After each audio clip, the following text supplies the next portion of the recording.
Jeny's surprisingly stretchy bind-off is very adaptable. You can make it knit-wise, purl-wise, in pattern. Here I'll show you in a 1x1 rib, but you can make it for a 2x2 rib, a 2x3, whatever.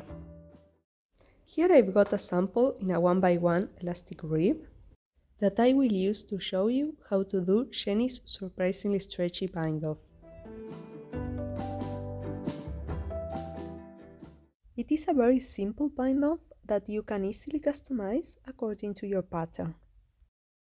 I'm going to start by showing you how to do it knitwise, because it's really nice and also it's probably the easiest way to do it. And then I'm going to also show you how to do it in pattern, in this case in a 1x1 rib elastic stitch.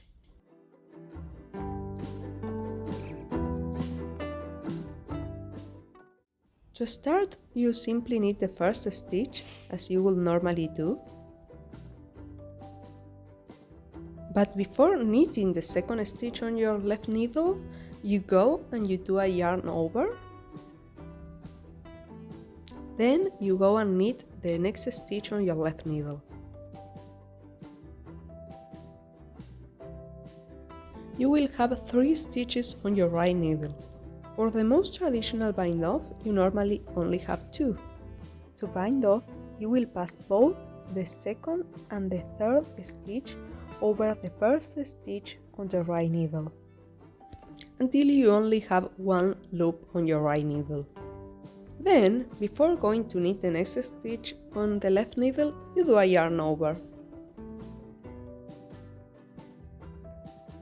Knit the stitch.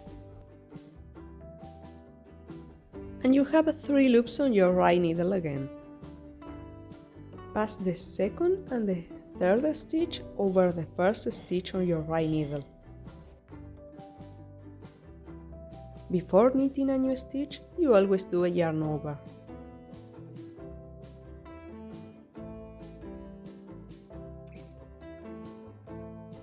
Then pass both loops over the first stitch on your needle.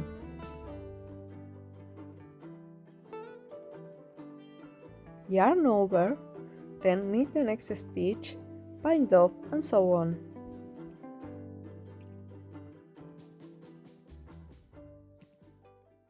Up until now, I've been showing you how to pass those loops one by one, but you can also pass them over together, like this.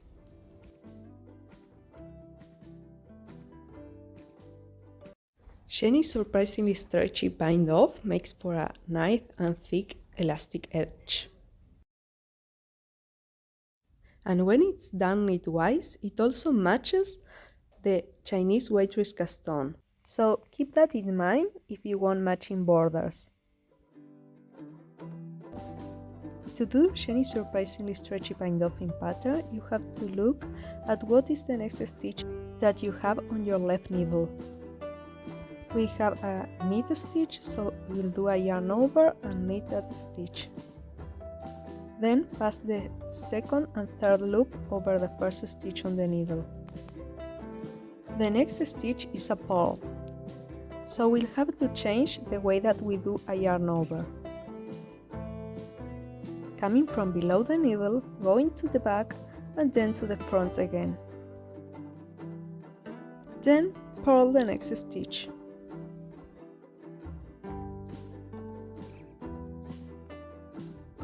Bring the yarn to the back again, pass the second and third loop over the first stitch on the needle.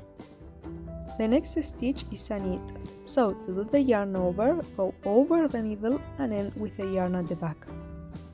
Then knit the next stitch. To bind off, pass both the second and third loop over the first stitch on the right needle. Yarn over, leaving the yarn at the front to be able to purl the next stitch. Purl, bring the yarn to the back again and pass the loops over the first stitch on the needle. Go on like this, following the pattern, knitting the knits and purling the purls. always do a yarn over before and pass both loops over the first stitch that's on your right needle.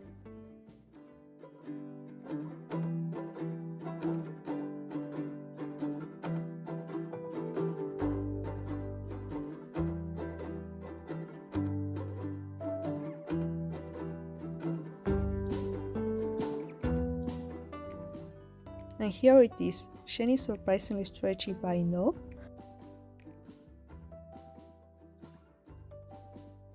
Done knitwise and in a 1x1 rib pattern. In both cases it is very stretchy.